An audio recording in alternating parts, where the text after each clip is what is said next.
गबरदना गुदि बर' थुनलाइ आफादनि मावख'आव सालबारि जिल्ला बर' थुनलाइ आफादनि मावफुं जथुम हाबाफारि। बरपेटा जिल्लानि गबरदना पुलिस थानानि बेन्दोंआव थानाय गबरदना गुदि बर' थुनलाइ आफादनि मावख'आव दिनै सालबारि जिल्ला बर' थुनलाइ आफादनि मावफुं जथुम हाबाफारि जायो। सालबारि जिल्ला बर' थुनलाइ आफादनि बे मावफुं जथुमाव गाहायै तामुलपुराव जानो गोनां बर' थुनलाइ आफादनि खुंगा 61थि कनफारेन्सआव बाहागो लानायनि सोमोन्दै आरो रुंसारि दरेन्द्र वारि बिथांनि मुङाव माखासे मावफुंनो गोनां खामानि बेखौ मावफुंनो थाखाय थांखि लानाय जादों आरो बेजों लोगोसे गुबुन गुबुन आयदाफोरनि सायावबो सावरायनाय जादों। जोंहा दिनै सालबारि जिल्ला बर' थुनलाइ आफादनि मोनसे मावफुं जथुम बेयाव गबरदना गुदि बर' थुनलाइ आफादनि मावख'आव जानानै थांबाय। जों बेयाव गाहायै फैगौ 61थि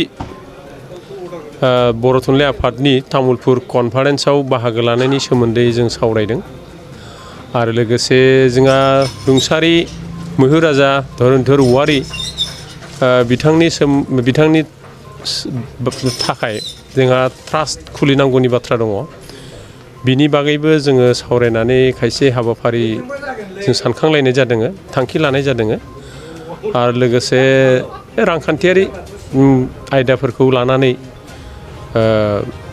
आरो जोंनिया नेक्स्ट 18 मे 28 सेप्तेम्बर बे जोंनि गोसोखां साना बबे गुदि आफादनि सिङाव जागोन बेफोरखौबो जोङो थियै सावरायलायनाय जादों। गुदि आफादफोरखौ बेबायदिनो बिबान होलायनाय जादों, बेखिनिखौनो सावरायनाय जादों।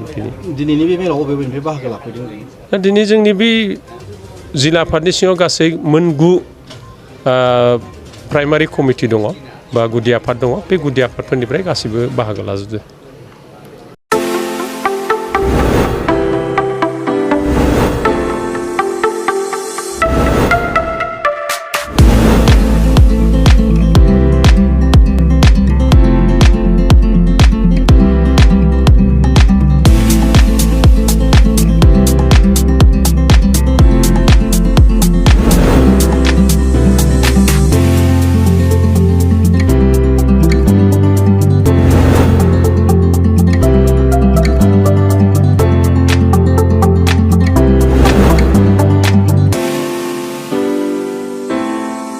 बिटिआर हालामनि थाखाय मोनसे गोजोनथाव खौरां। 68थि भारत रत्न लोकप्रिय गपिनाथ बरदलै ट्रफी जोलुर बादायलायनाय। बे बादायलायनायखौ गिबि खेबनि थाखाय बिटिआरनि सिङाव थानाय चिरां जिल्लायाव सोलिफुबाय थानाय मार्च दाननि गेजेराव खुंफुंनाय जागोन। Guwahati sports association in association with Subungthi फाउन्डेशननि बानजायनायाव देग्लाय चिरां थाइखाजरानि राइन' क्लाब गेलेग्रा फोथाराव 2022 इं 25 मार्चनिफ्राय जागायनानै 30 मार्चसिम जोबथा बादायलायनाय जागोन। गासै मोनब्रै गेदेर जोलुर क्लाबफोरनि गेजेराव बे बादायलायनाया जागोन।